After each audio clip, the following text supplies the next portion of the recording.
I know you're saying, Clark, why is it so late for you to upload videos on a weekday? Well, this is my take number 3.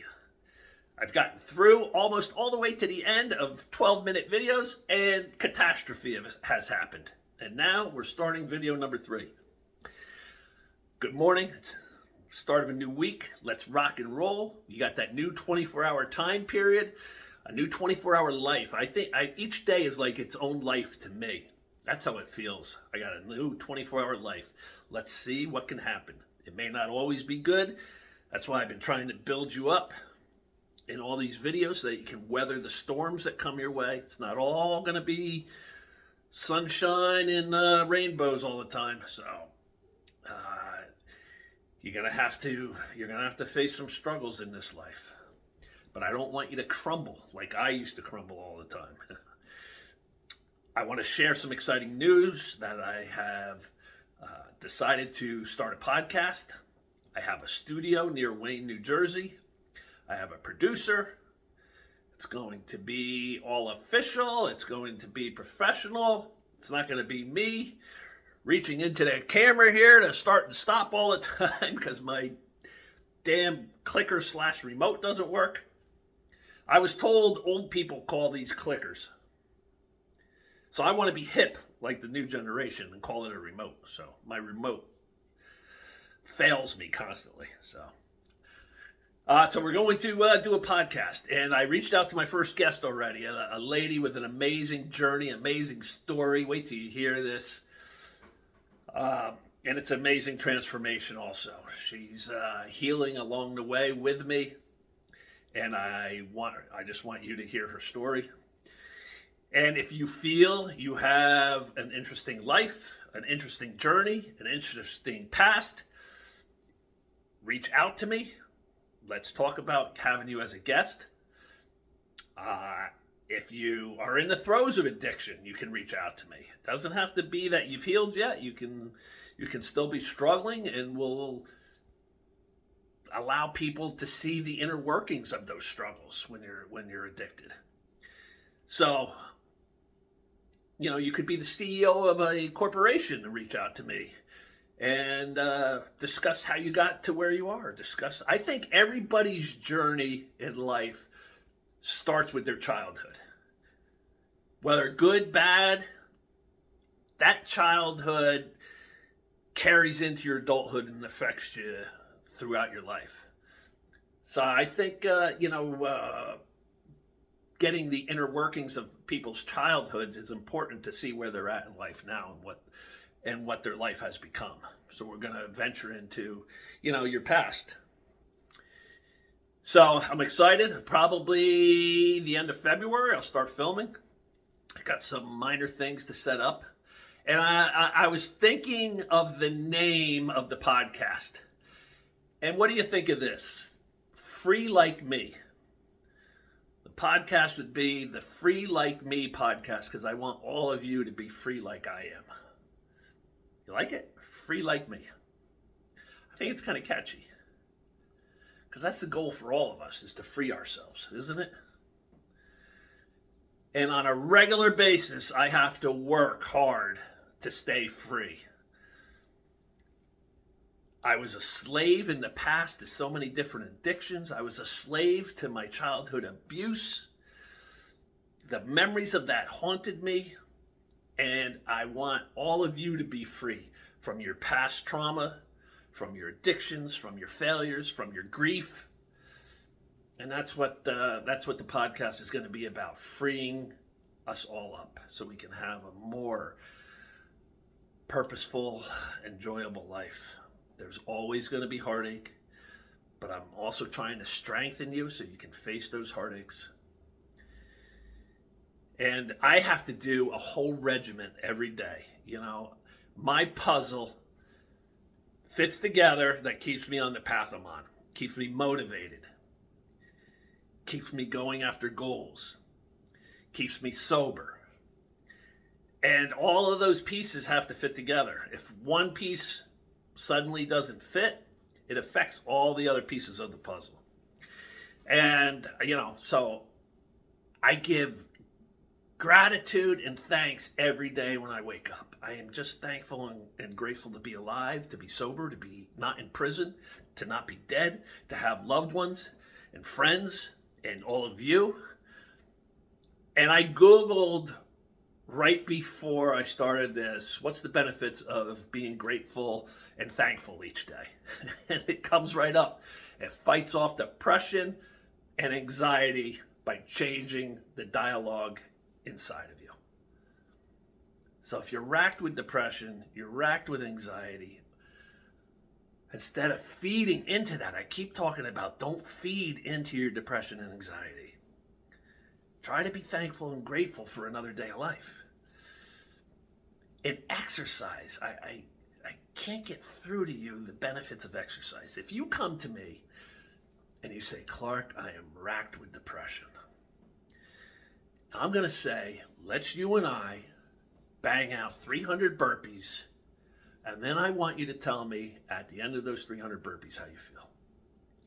It's going to be impossible for you to say, I'm still depressed. It's not. It's going to elevate your mood. It's going to release those pleasure chemicals in you. If you come to me, Clark, my anxiety is through the roof. I'm just a mess right now. I'm going to say, let's hammer out 300 burpees and go do a workout. And at the end of that workout, after the 300 burpees, I want you to tell me if you're still racked with that anxiety. It's an impossibility. And yet you people won't take me up on this. Do antidepressants work? Yes, they work, but they're not solving anything. Exercise can solve it. Antidepressants flatline you. They flatline your positive emotions and your negative emotions. So in that sense, yes, they work. But we don't want to flatline your positive emotions. We want them to stay positive, and we want to elevate your negative emotions up to the positive side, which exercise will do. So that's a key ingredient for me, exercise. My discipline is a key ingredient. My sobriety is a key ingredient. My faith is a key ingredient. Eating healthy is a key ingredient of my regimen. If I make a video where I say, you know what,